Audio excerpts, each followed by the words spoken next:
Welcome and thank you for joining us today for Big Data, Operationalizing the Buzz. My name is Raleigh Gould and I will be your moderator for today's event. Our expert panel and the authors of the 2013 Big Data Research Report are VP of Research at EMA, Shawn Rogers, Senior Analyst at EMA, John Myers, and Founder and Principal at 9Site Consulting, Dr. Barry Devlin. With more than 19 years of hands-on IT experience, Shawn delivers comprehensive coverage of BI and data warehouse technology. Prior to joining EMA, Shawn co-founded the BI Network and held the position of Executive VP and Editorial Director. In his role as Senior Analyst of the BI practice area, John delivers comprehensive coverage of the BI and data warehouse industry with a focus on database management, data integration, data visualization, and process management solutions. As founder and principal of 9Site Consulting, Barry provides strategic consulting and thought leadership to buyers and vendors of BI solutions. Barry has 30 years of experience in the IT industry, previously with IBM. And before I hand things over to our featured speakers, I did want today's audience to know that our expert panel will be taking your questions at the conclusion of today's event. Do feel free, however, to log those at any time throughout the course of the presentation by using the Q&A functionality located in the right-hand column of your screen. Also, today's event is being recorded, and you will be receiving a follow-up email from Enterprise Management Associates tomorrow that will include the on-demand playback, as well as some additional resources.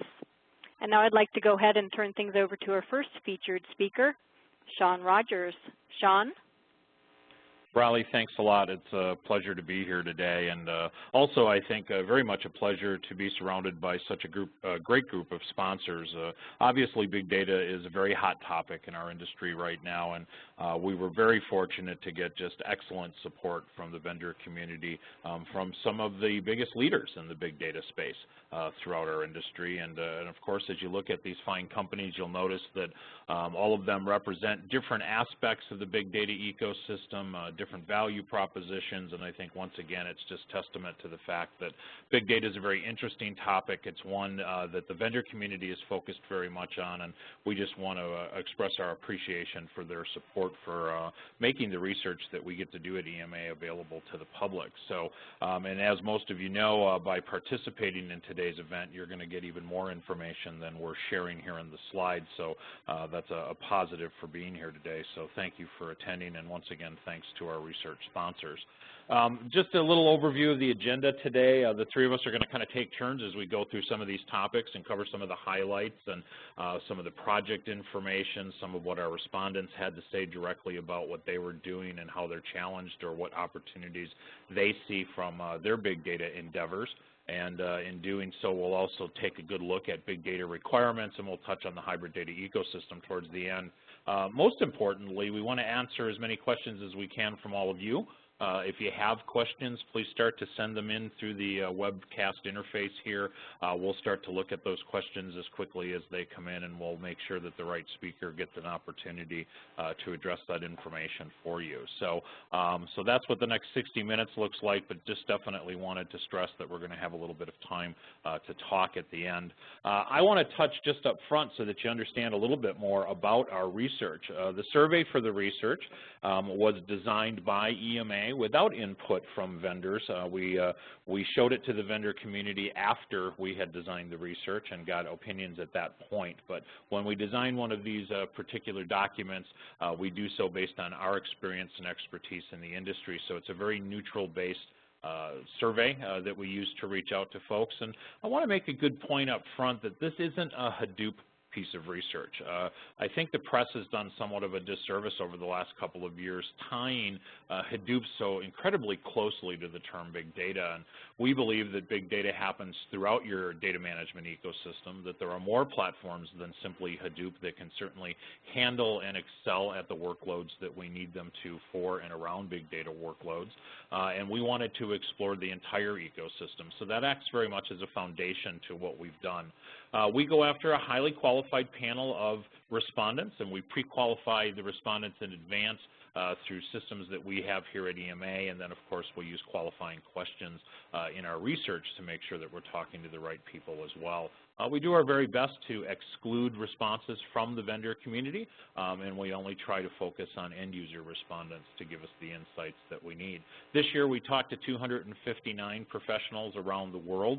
This is a global study, and we spread or balanced our respondents across the APAC region, the EMEA region, and North American region. We also did some balancing around job titles and areas of concern or focus from a corporate standpoint, and we were able to balance that quite well with business and IT titles. So we have a little bit of both, or half and half-ish of both, answering our survey questions, and we also got some input from the consultant world as well, but at a minor level when compared to the IT and business people.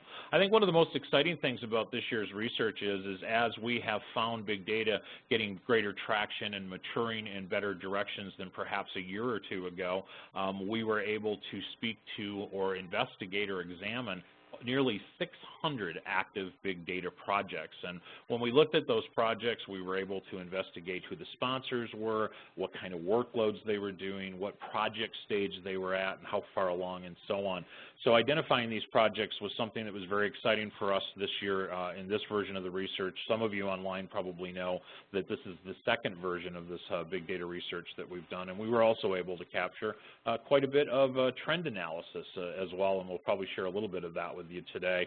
Once again, an hour is too short to share with you what will, in the end, and published in another week or so, nearly 70 pages of research. So we're going to just be hitting the highlights today. And with that said, and I guess speaking of highlights, I'm going to pass the clicker on over to my friend Barry and let Barry walk you through some of our key messages and key research highlights. Shawn, thanks very much. It's a pleasure to be here online with you from Cape Town, South Africa, part of the global community, and really pleased to be working with the folks in EMA here on this survey. So yes, the name Operationalizing the Buzz came out of the results, not something that we thought of before we saw the results. And some of the key messages I just wanted to share with you up front really talk about this clear move that we've seen from hype to real implementation. I'm going to share with you a couple of slides on that, showing this maturing of the number of projects in production, the number of machine-generated, the amount of machine-generated data that we're beginning to show, and I'm going to spend a little time on that because that's of particular interest to me. I'm not going to talk so much about maturing of solutions. That will be in the report, as Shawn said, out in a couple of weeks' time. So let's move into the first of the graphics. These presentations are always littered with graphs, and this is the first of them. In our previous year's work, one of the things we noticed was that many of our respondents in their replies talked about multiple projects. It was clear that they just didn't have just one project. Unfortunately, last year we didn't do the specific question of how many projects are you doing. This year we did. And it's a very interesting result, I think you'll see. About a third of our respondents have one big data project, but 2/3 have more than one. This number 2 comes up at another third, and anything higher than 3, yet another third.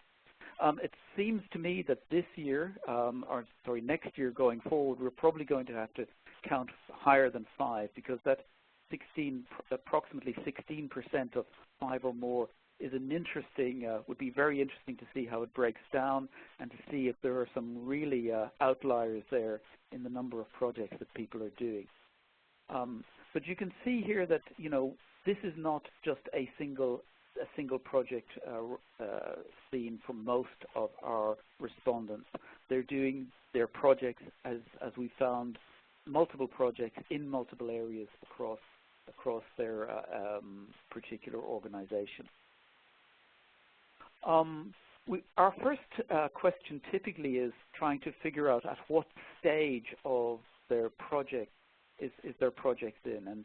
And what we've done is we've broken this up into 3 areas. We've called them in operation, serious planning, and investigating. And in the report, you could see a breakdown of exactly what those mean, but they're fairly intuitive, and I think you can probably guess. Last year, in 2012, what we saw was a fairly even breakdown between the three categories, sort of one-third, and a little bit less than one-third for the three areas. Because we've somewhat changed the way of counting, I wasn't allowed by my statistics expert to put these two graphs on top of one another, but we do believe that in a general sense they can be compared. And it's quite obvious, isn't it? I think, you know, when you look at the top graph here for 2013, a huge jump in the number of projects in operation this year since last year. A drop in planning and investigating. So really, people are doing the work now. They're really in implementation. They're doing the work on big data projects. And I see a question in here about curious as to what defines a big data project. We'll hold that till the end, because I think what we found was that our users were, or respondents I should say, were defining big data projects as they saw them rather than anything that we would do. But I would like to move on for the few minutes that I have left and talk about machine-generated data. And I'd like to talk about it in the context of a categorization that I introduced last year and have put into my book, Business on Intelligence, this year.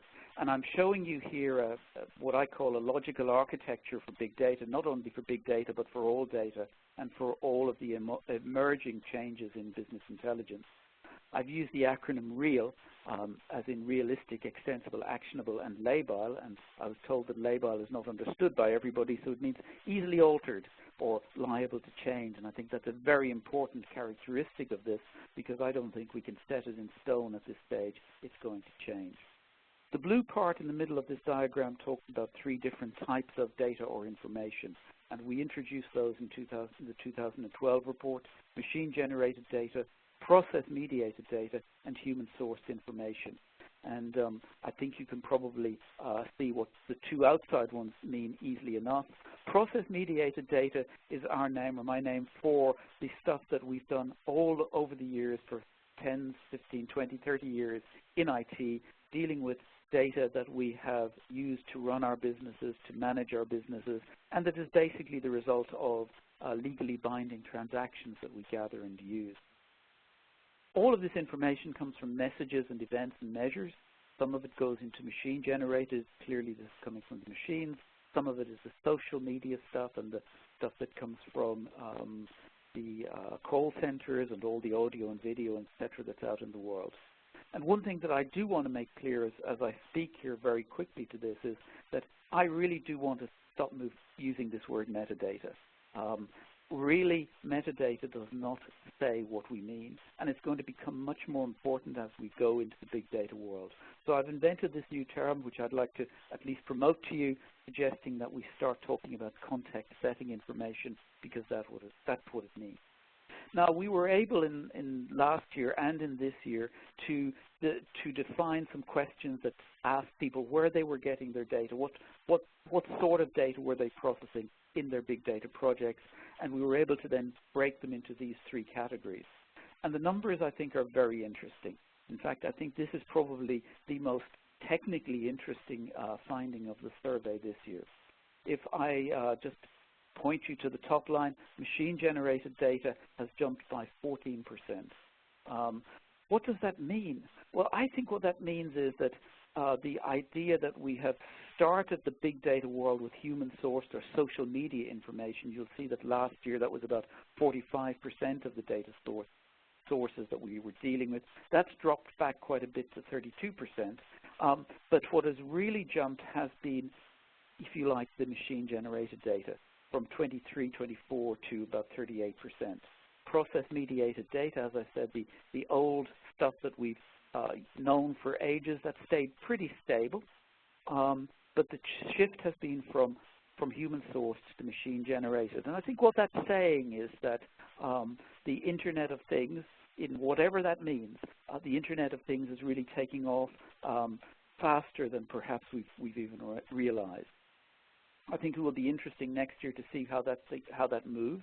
I suspect we won't see such a big jump next year, I would expect we'll see process-mediated data drop off a little bit more and gradually work its way down to perhaps 10 or 15%, and then it'll be interesting to see the balance between the other two.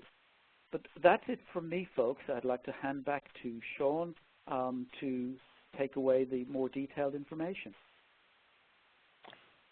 Thanks, Barry, and I'm going to talk just a little bit about the innovative culture around the folks that are looking at big data projects, and then I'm going to move into just a little bit of an overview of that exciting sort of project data that I mentioned earlier before.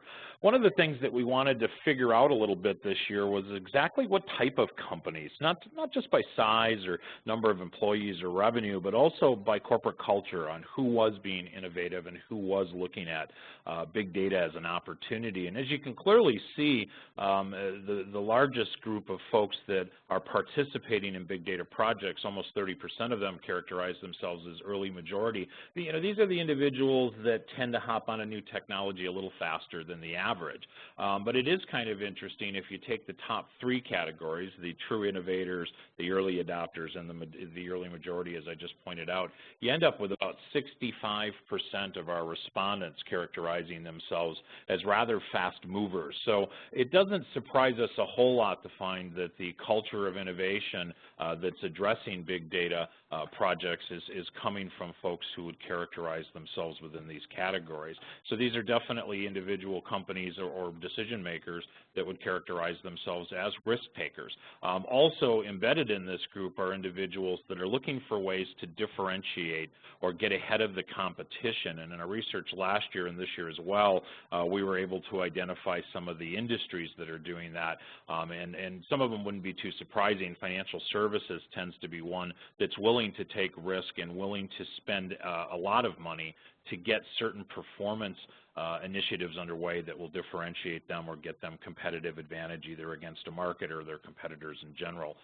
So, you know, I think that the corporate culture being somewhat of a risk taker probably isn't earth-shattering information, but it is interesting to take away. And if you're one of the folks in the audience that's kind of looking at these 5 categories and thinking, well, you know, we're probably lower to the bottom or so on, you know, that may be the reason that your company hasn't quite addressed this yet. We also, as I mentioned, this is a global study, so we took a look at where around the world or within the 3 regions that we're focused on, who was doing what. And as you can see, the most innovative group or the earliest innovators are coming out of the EMEA market. Of that particular category, most of our respondents came from that area, 44%. If you look at the next 2 early adopters and early majority folks and you do a little quick arithmetic on those green bars, you'll see that the North American respondents predominantly filled in the gap there. Very interesting to see that we did garner some respondents from North America who definitely characterized themselves as slow paced. So when you start splitting this up regionally, it starts to create a slightly different picture of our respondents and what kind of corporate culture they have towards innovative things like big data.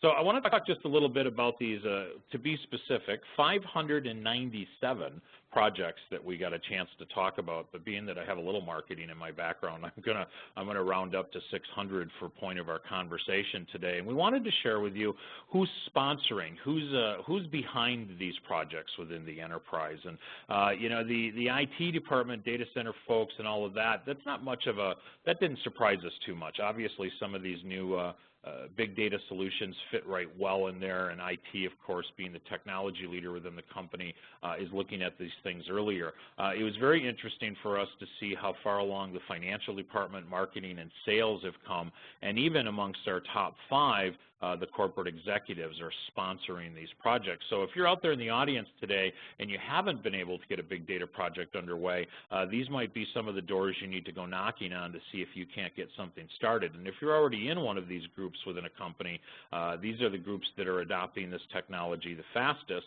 And if your company hasn't already jumped on board with big data, you might want to start thinking about why or start looking for the right executive within that group. You know, as Barry mentioned before, of all of the projects that we looked at and the companies doing them, 16% of these folks told us that they have as many as 5 or more projects underway.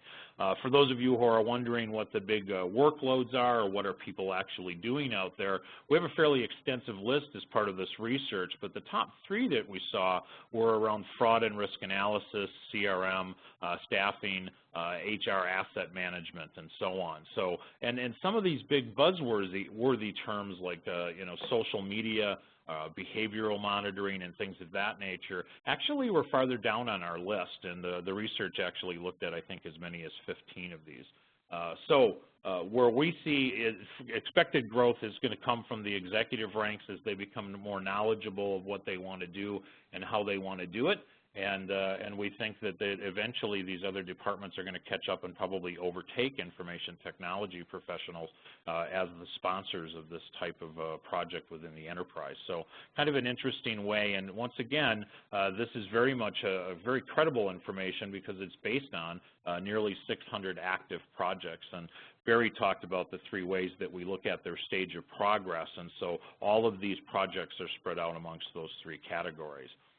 I want to talk about the users. So I just mentioned who the sponsors were, but I want to just kind of shed a little light on who's actually going to access these projects, get business value from them, and who expects to be able to sort of be given the keys to go off and do some business with this type of thing. And it's very interesting to us that the line of business executives were an overwhelming leader here.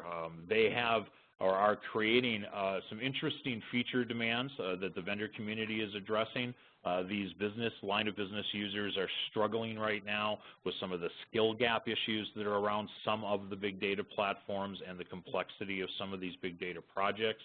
They're demanding simpler user interfaces and overall better management of these ecosystems, which is putting a lot of stress and creating a lot of opportunity for vendors to differentiate themselves in the market. You might be surprised to see the big term data scientists in the middle, and we actually think that that's probably a pretty good number for the data scientists because there's a couple of things at play here as well. One is data scientists are very expensive. Not every company needs to have a full-time data scientist on their staff or even multiple ones that I have seen in some bigger organizations.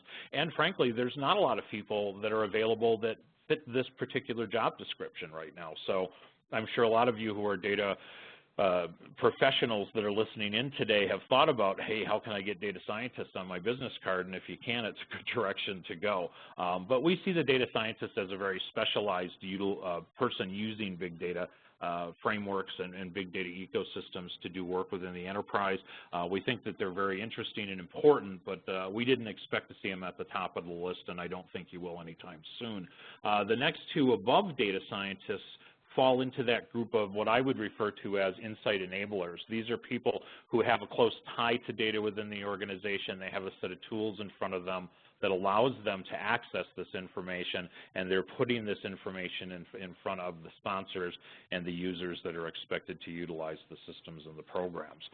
So that makes quite a bit of sense as well. So let me turn things over to John to talk a little bit about the drivers of big data and some of the areas that you need to be concerned about there. Okay. Thank you very much, Shawn. I appreciate that. So in last year's big data study, we were able to identify 5 main drivers of big data projects, not necessarily from a technological perspective, but more along the lines of what are people looking at in terms of the loads they're dealing with, the structure of the data they're looking at, the economics of their particular situation. And what I'm going to do here is to give you an overview of some of the research results that we have for this year in 2013. The first one I would like to address is speed of response. One of the most overwhelming pieces of information that we had in this year's survey was that our respondents for this year were very much more interested in speed of response, both from a business perspective and a technical perspective, and it's becoming much more important to what they want to do. If you look here on this slide, you'll see that operational analytics are one of the main business challenges that Shawn had talked about a little bit earlier that's being utilized in some of these ongoing projects. These are things that are near real-time types of analytics that are being integrated directly into operational business processes. We're seeing things like asset optimization, as Shawn pointed out, risk management with fraud analysis and financial risk analysis being included in this. And those types of scenarios require a direct speed of response to be able to meet those particular challenges, not just in terms of a technological ability to do it, but in terms of the business case associated with it. When we look at the next set in terms of technical motivators, we asked our respondents to pick their top 3, and I have those reflected here on the list.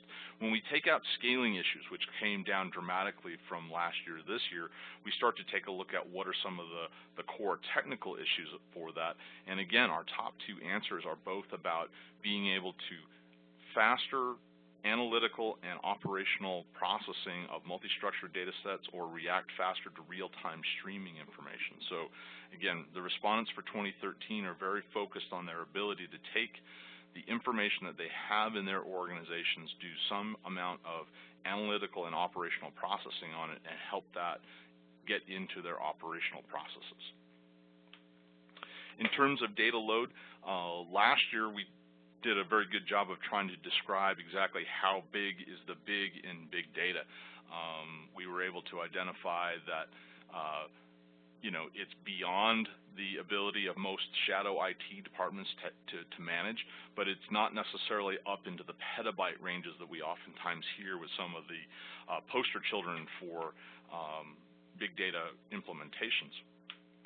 For this year's survey, we found that over 30% of our respondents indicated that between 11 and 20% of their overall data management environment was allotted to big data initiatives.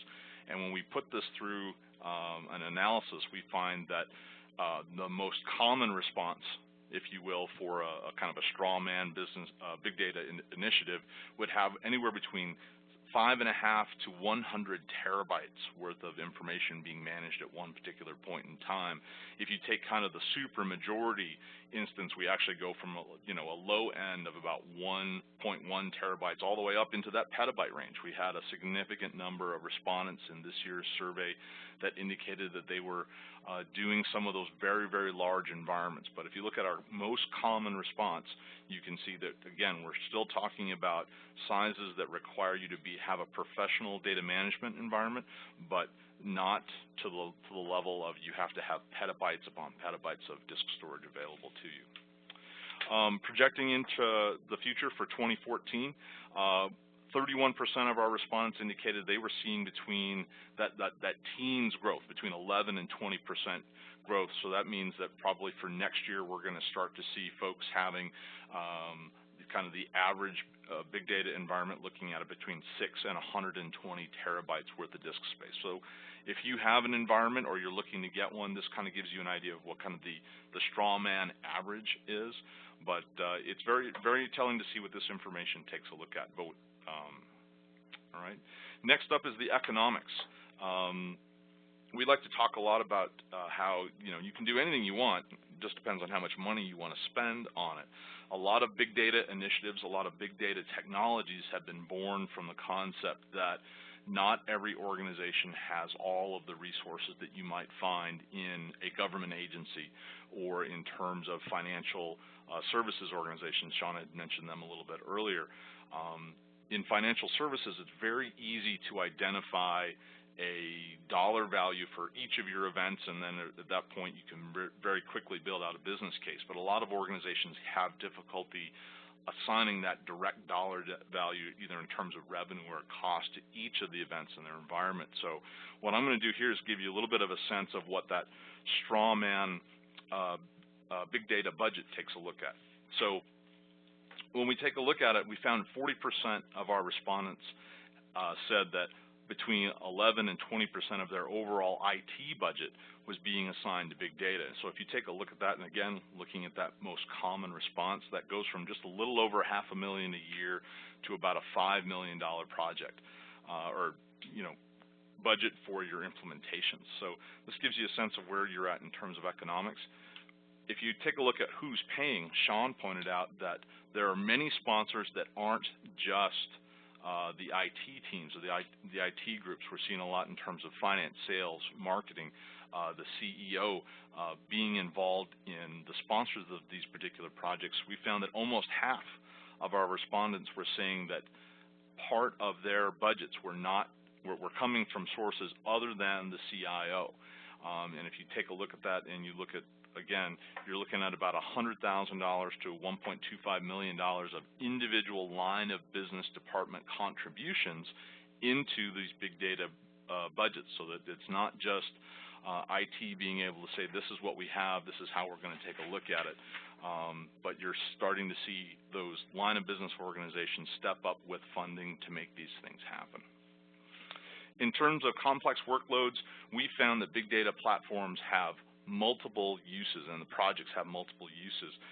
When we take a look at it, we have operational use cases representing about 57% of our respondents, what they want to do, or 57% of our respondents indicated they were using operational use cases to make these things happen.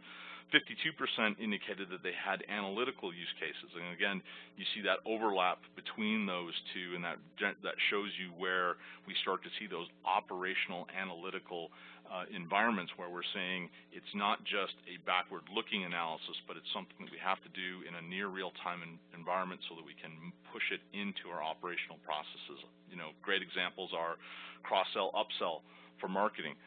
Again, Shawn's example of fraud management when you're dealing with intangible goods like telecommunication services, things of that nature. So you're seeing a lot of that information there.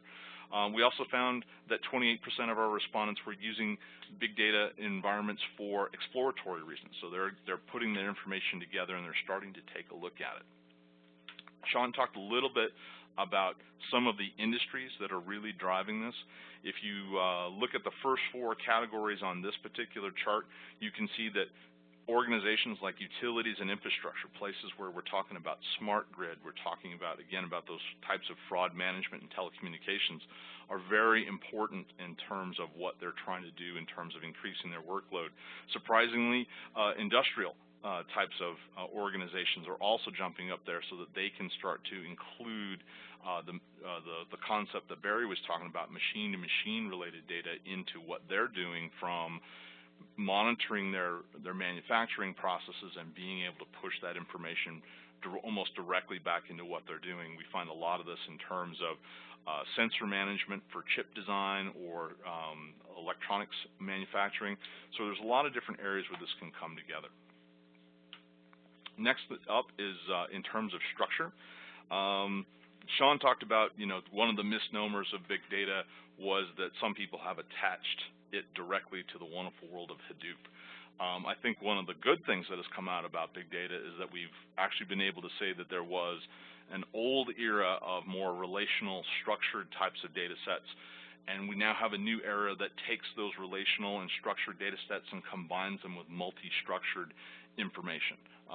You know, looking in terms of JSON or XML formats, we're looking at voice, image, and other types of kind of big blob types of data sets that are going to be coming into these environments. But, you know, big data has allowed us to kind of step away from just the box of relational structured data management and move into a whole new range where we have variable types and things of that nature. And very much I look at it in terms of multi-structured as opposed to unstructured data.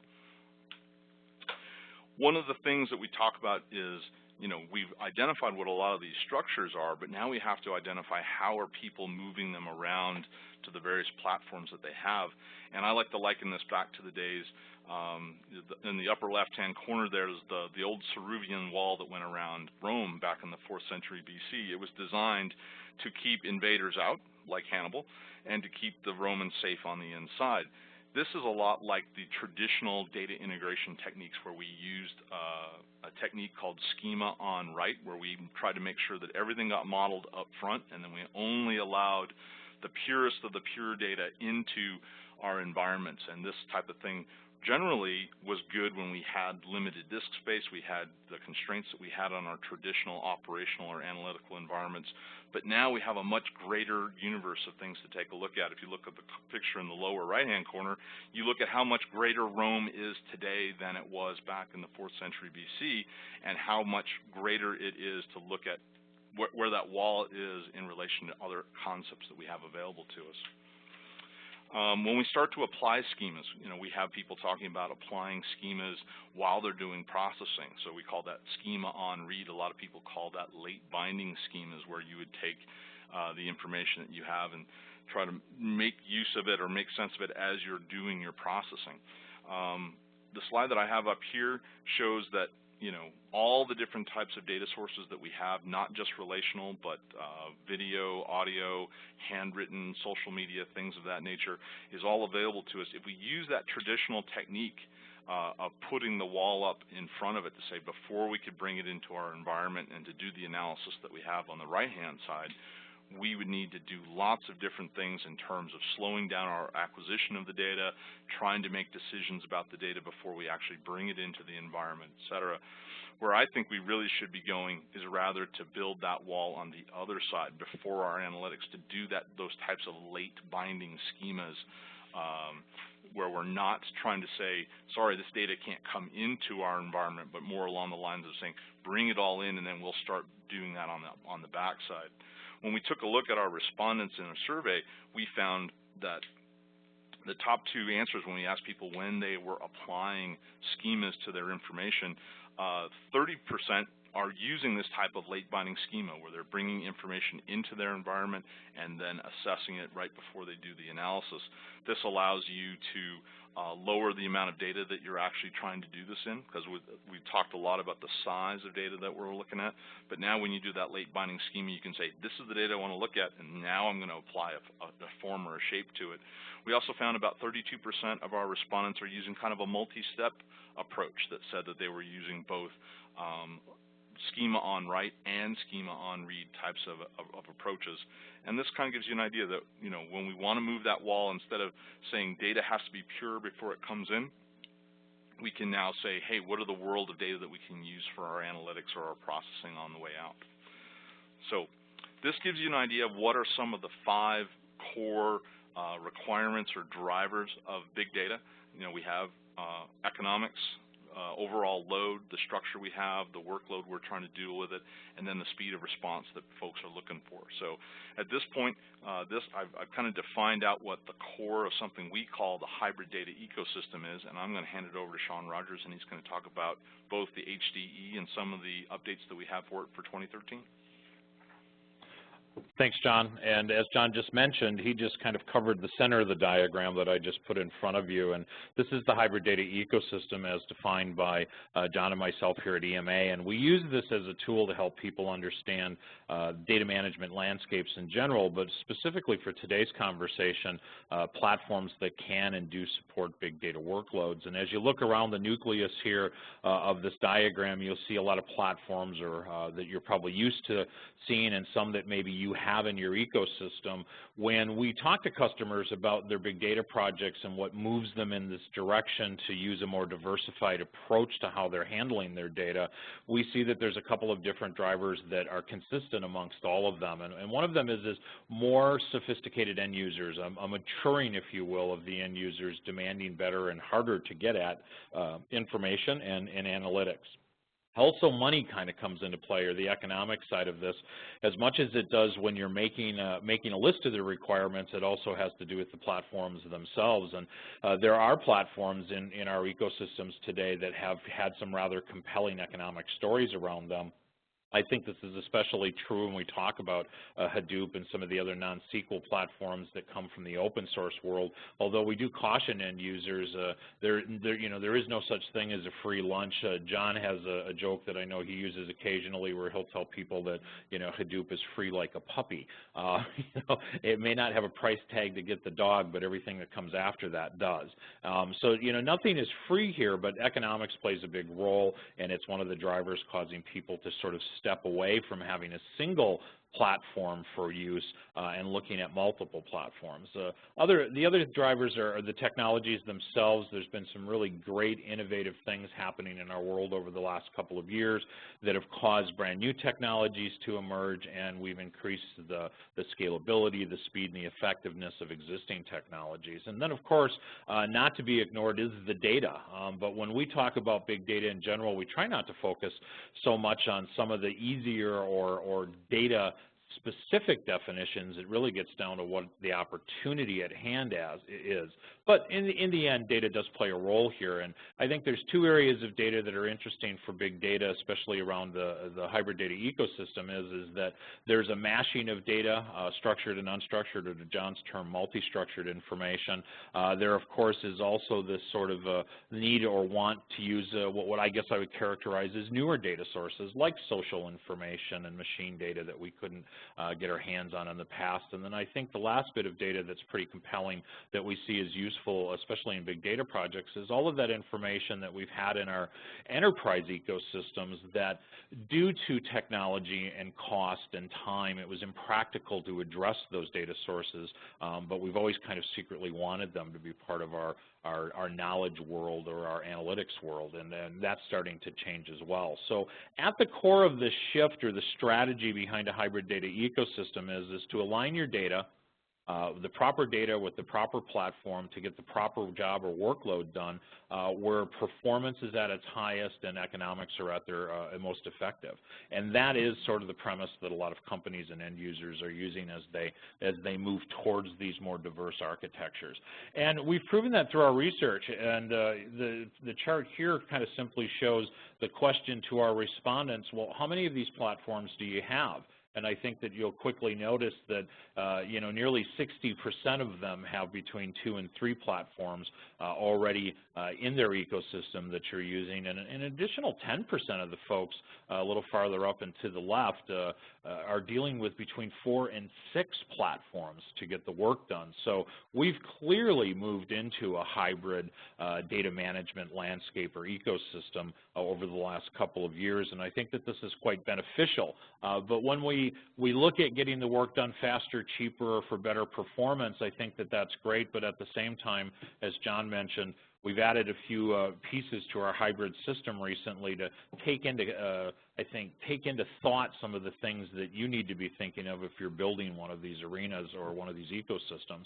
At the heart of it is if you're going to build an ecosystem that's diverse or hybrid, you also need to keep in mind that information management and system management is incredibly important. There are some vendors in the space that are doing some good work around stitching their ecosystems together so that they're more easily managed and so that you don't create silos of information throughout the ecosystem. And there's also vendors in the space that are focusing very much on data access and data integration in these hybrid worlds. So if you look at that ring around the requirements, those are a few of the things that we need to consider. And then other important considerations for these big data projects or any type of data-driven project, of course, is what kind of analytic are you going to be doing, and you see that in the outer ring, and who are you serving? And that's also a driver. And what we found is and we've seen here in the research, is the users and sponsors of these projects are becoming a lot more diverse. They're not just IT users. They're in lots of different departments throughout the enterprise, and they have lots of different responsibilities and different customers to serve. These platforms have certain capabilities of serving certain groups or users, groups of users in different ways and fashions, and that's an important thing to consider as well. Once again, especially true if you're dealing with what we might consider to be big data projects spread out across an ecosystem. So hopefully some of the information that we've shared with you today is hitting the spot for you and making good sense. And I'm going to turn it over to Raleigh to lead us into Q&A, and hopefully we can answer a few of your questions before the end of the hour. Great, thank you, Shawn. Yes, if you have any questions for any of today's panelists, do log those now using the Q&A panel. You should see that in the right-hand column of your screen. The report, the Big Data Operationalizing the Buzz report, will be complete later this month. As a thank you for attending, you will be receiving that report. I will send an email to you with a link to download it. So let's go ahead and jump right into the questions. Starting with you, Shawn, what were the most popular project types or workloads associated with big data projects? You know, talking to those, looking at those nearly 600 projects was really very interesting for us, and we were able to dig an awful lot of information out of it. And as I shared in one of the slides earlier, you know, the fraud and risk analysis side of the world is one of the top workload or project out of these 600 projects that we were looking at. And I think the only surprise there for me was the level of sophistication that comes with a project like that. You can't do risk analysis generally from a single data source. And it is big data by far. It also has a real-time element to it. More often than not, time to identification of risk or fraud carries an awful lot of the value along with it. So it's interesting to me that these companies doing all of these projects listed this up there as number one, because it really does point to the theme that I think John and Barry and I identified early here, which is there's been a great level of maturity that's happened between last year's research and this year's research. And for something as sophisticated as fraud and risk analysis to top out the work that people are doing around big data, boy, it makes sense, but it also really speaks to how fast things are moving there. And I don't know if John and Barry have anything to add to that, but I was taken by the sophistication of the workload, the fact that it must be leveraging more than a single platform that, you know, as I just discussed in the hybrid data ecosystem, and it's got to be leveraging multiple data sources, some of which are probably characterized very cleanly as big data, and some of them are probably even traditional information data sets as well. So I don't know if Barry and John have anything to add to that, but that being the number one, I think, pointed us in a lot of good directions this year. No, Shawn, I think you covered my thoughts, and I agree with you. It's interesting to see how the sponsors of these particular projects aren't just in IT in nature. They're starting to go into those areas of line of business. So we're starting to see a lot of maybe a changing of that relationship between IT and business, and the business folks are driving a lot more of what they were going to be doing, and because they're driving, they're actually bringing their checkbook to the party as well. Yeah.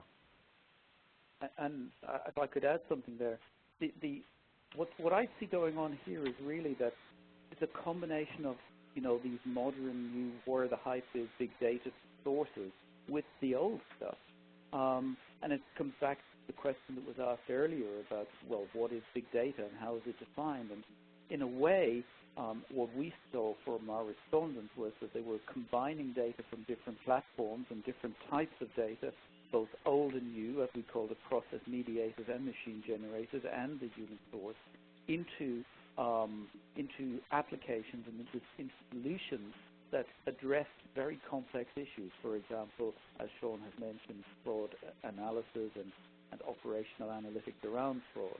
So when our respondents talk about these big data projects, they really are talking about taking data from different platforms, and some of those pieces of data will actually be reasonably small, but when they combine them all together, they see it as a big data project. Yeah, absolutely. And I guess I want to complete the answer, because Raleigh, I think the question is, you know, what were the top ones? And I've kind of listed a few, but for those that are interested, grab your pencil and I'll just list a few of them off for you. So the top one is fraud analysis, liquidity risk analysis, and general risk management, followed by CRM, followed by staff scheduling and logistical asset planning. Then the next group below that, in popularity of these 600 projects, was billing, followed by campaign optimization and market basket analysis and things of that nature. And the list kind of goes on, and as Raleigh said, you'll all be getting a copy of the research so you can dig into it a little bit deeper. But I think all of those workloads are definitely sophisticated, multi-sourced, probably multi-platform to put them together. I clearly see, you know, things like Hadoop or NoSQL frameworks playing a role there, but I also see some of our traditional platforms stepping up and being part of that process as well. Great, thank you, Shawn. Another question that came in, which actually I'll just throw out to all of you, and you can let the audience know what you're seeing. One of our audience members wants to know, what are some of the biggest challenges with big data you're seeing? John, do you want to start? Some of the biggest challenges. Well, I think, you know, as we've talked a little bit, we we start to get into what is the definition of big data. While it's a nice, catchy term, you know, there are some people who equate from a technology perspective big data with Hadoop. There are some people who equate it from a data structure or a data, you know, an overall input data perspective of being things that have no structure to them.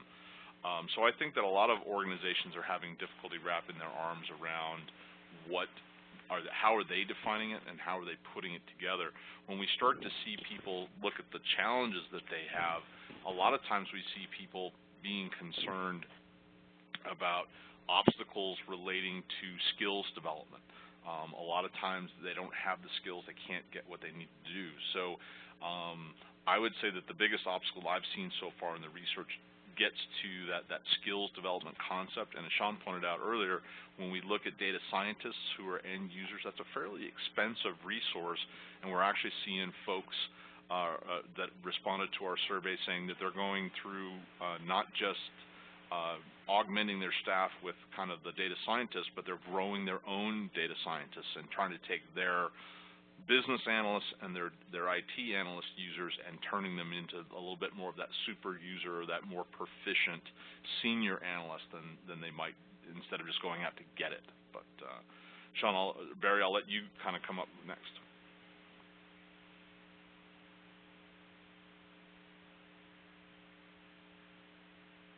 Is it possible we have Barry on mute? Oh, Shawn, I was waiting for you. Go ahead, Barry. You know, when we look at challenges, I mean, I think they're right across the spectrum, and certainly, as Shawn said, skills are indeed one of the challenges. The other thing is looking at it from, I mean, you can look at challenges in different ways. Like, we can look at them in terms of technical challenges or indeed business challenges, and maybe that from a business point of view, we should start with and sort of say what are the business challenges that people are seeing. And in a way, that is the interesting thing here, is that it has really shifted towards the operational end of how do we get this stuff to move fast? How do we get it into an operational time frame? And although I personally hate the 3 V's, velocity, I think, is what we're talking about here. The ability to move this data through to answer questions quickly in operational terms, in operational processing, in operational analytics is a very important aspect of the challenges that people see from the business side.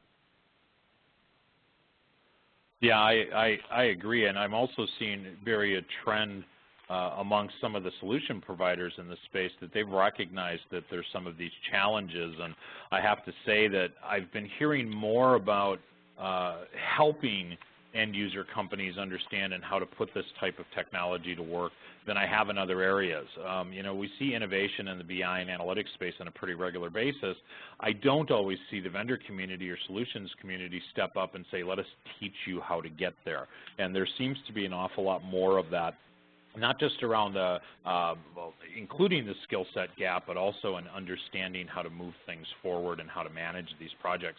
So there definitely is a bigger learning curve here than I think that a lot of people readily understand when they jump into the game. But it's kind of nice to see that there's so much support out there for it. Thanks, everyone. Shawn, staying with you, you had mentioned the 600, or I think you said 597 to be exact, but the projects, the vast quantity of projects that you all looked at for this research. This individual wants to know, can you speak to what you saw in terms of expectations versus outcomes for these projects?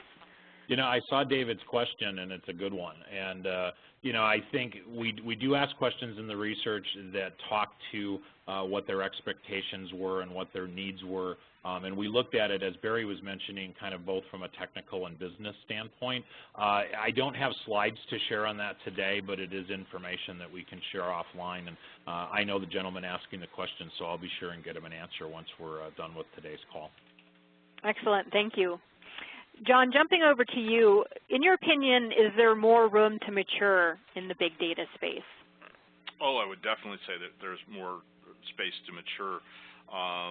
You know, we're starting to see the introduction of NoSQL technologies into some of our more traditional environments where we might see only a relational data management system there, but also from a business challenge perspective. Shawn mentioned, we're starting to see people using billing applications associated with what they're talking about, and that's, for a lot of organizations, that is the core or the beating heart of what they're trying to do.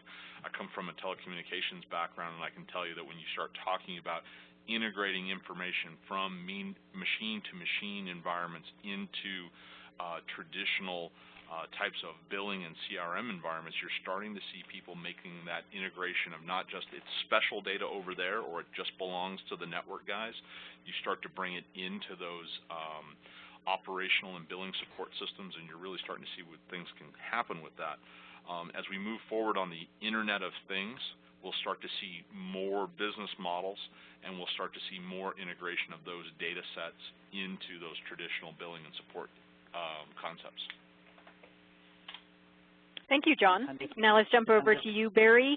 Where do you see the impact of machine-to-machine driving the big data as a concept? Okay. So the impact of machine-generated data, I think is going to be huge. And the interesting thing about this machine-generated data is that in many ways it's relatively well structured. It may need to change, it needs more flexibility than our traditional process-mediated data, but it is certainly more structured than the human-sourced information that has been, if you like, the interest area for big data projects up until now. So what I'm thinking about in this machine-generated data happening is that we will see, I think, much more of a blend of technology. So the relational technology is really beginning to have more impact there, and separately, I've been doing some other studies where we see that happening already, where relational technologies are being used to handle this more flexible data and to bring that into the frame. Also, in terms of the underlying technology, we see that the relational and the Hadoop and the NoSQL all beginning to get blended in together. The big relational vendors, bringing in the NoSQL tools or the Hadoop tools underneath. So it becomes much more of an integrated environment. And so the volumes and indeed the speeds of information that's coming through from machine-generated data are driving us to, first of all, move the traditional platforms into a much more high-volume area, but secondly, causing us to create a more integrated view of that data and a way of working with it together. Thank you, Barry. And let's take one more question. Shawn, I'll start with you, and if Barry or John have any feedback. You all have acknowledged that a skill set shortfall in big data is a real roadblock, and Shawn, I know you have some blogs that just came out this week talking about this issue. This individual wants to know, what are the skill sets I should be looking for to add to my staff? Oh man, that's a big question. Obviously, it would depend on what kind of skill set you already have on the team, and then of course what type of business and what type of insights you're hoping to gain, and of course the architecture or the support systems or platforms that you have. Once you surveyed all that and kind of understood the terrain and the individuals that were already on the team, I think that when it comes to leveraging big data, say, for certain workloads, so let's use one of the popular ones where a company's putting a lot of their information into a Hadoop cluster. They're kind of dumping that data there. It's not highly structured. They haven't prepped it a whole lot, and they'd like to learn some things from that information, sort of in that sort of traditional vein of data mining, putting some algorithms over the information, letting the MPP architecture crunch through it, letting Hadoop do what it does best to come back and kind of do this sift and sort type approach to the information to find these nuggets of insight that you may not have had in the past. Now, to do that, someone has to understand the architecture of that system, so someone has to be pretty good at utilizing Hadoop infrastructure, and at the same time they have to have a very clear and concise understanding of your business, along with just a general knowledge of how good business practices and principles can be applied to someone's business to get them to where they want to go with, say, this sort of traditional data scientist or business analyst driven type work. And, you know, that's just one scenario. So it's kind of hard. I think John and Barry are probably furiously thinking of a better answer than I'm providing. But the bottom line is it's not a simple cookie cutter solution. There isn't just I don't have a checklist of, hey, you need to have 10 of the following 15 skills in order to do the job. There's just a lot of variables at play. And I think that that's something that people are struggling with. And I think the vendors, as I mentioned, have seen that, and that's why they're sort of trying to come to the rescue, not only as technology vendors, but also enablers to further success around big data, because this isn't an easy question. If you came to me and said, Shawn, what are the top 5 things someone should know to do reports out of Cognos, I could probably give you that list pretty quick. But it's a lot more difficult to answer a question like that in regards to something as large as big data and all these different platforms involved and so on. So Barry and John, now it's your opportunity to shine and give a better answer than I just did. Well, let me jump in, Shawn, quickly, because, you know, data scientist to me is a term that sort of is most at home in California, and speaking probably as far from California in the world as you can get, from Cape Town here, I have to say that I'm a little dubious about data scientists as the next best thing, and I know that everybody wants to be one. I have this feeling that, yes, there are a set of analytic skills that are becoming more interesting, a set of statistics and skills and knowledge that people need, and you have to focus on that, of course, because it's not as widespread as one might like. But in most organizations that I talk to, the people that I find most interesting and have the best ability to deal with big data, whatever that means, are the people that we've seen for many years, the power users, the deeply skilled business analysts, as we call them in the BI world. These are still the people that understand the sources of data that are most critical and most central to the business. And I think you've got to nurture those. You've got to build their skills. They know where they're coming from. They know an awful lot about the business. And I think that's where I would start, bringing that skill into the big data environment. And I often say to my clients, for example, you know, and I know other people say differently, I say make sure that your big data project is well integrated and closely aligned with whatever you're doing in your old data warehousing and BI world, because you will get an awful lot more benefit out of it that way. Yeah, Barry and Shawn, I'm not going to say I'm going to come up with a better answer than the ones that you guys came up with. I'll just kind of address some of the technological aspects of it. I think if you'd asked this question last year, you would have been focused very heavily on, we're looking for people that can do Java development and understand how to do kind of the hand coding of predictive analytics and other types of advanced analytics in terms of the skills that you'd be looking for. And that's almost one of the kind of the prototypical or you know, common descriptions of a data scientist. But I'm seeing a lot from the vendor community, as Shawn pointed out, that we're starting to see the evolution of SQL on many of these, or SQL access layers on many of these multi-structured data management platforms, so that you're no longer having to access the data directly through some type of programming interface. So I think that you know, in the short term, I think we're still going to need people that can program in Java and access some of these new multi-structured data sets from those APIs. But I think over the next couple of years, we're going to start to see products ramp up, offer those types of things like SQL on these multi-structured environments, seeing organizations take some of the technical details out of advanced analytics and put it into more and more people. So the skill that I would advocate most in terms of people being involved in big data projects is that innate curiosity of not being afraid to stick their fingers into the data, mesh around in the dirt a little bit, if you will, and find those little nuggets that'll be able to make that happen. So I don't know if you can teach curiosity. I don't know if you can train curiosity, or if you have to find it. But I'd say that, you know, longer term, medium term, that's going to be the most important skill. But in the short term, we're still going to need some of those folks that know how to get involved in many of these technologies, not just multi-structured, but also, as we talked about, SQL-based access points as well in terms of our traditional data management platforms. Great, thank you all for that response, and I wanted to thank our audience for taking time out of your schedule to join us today.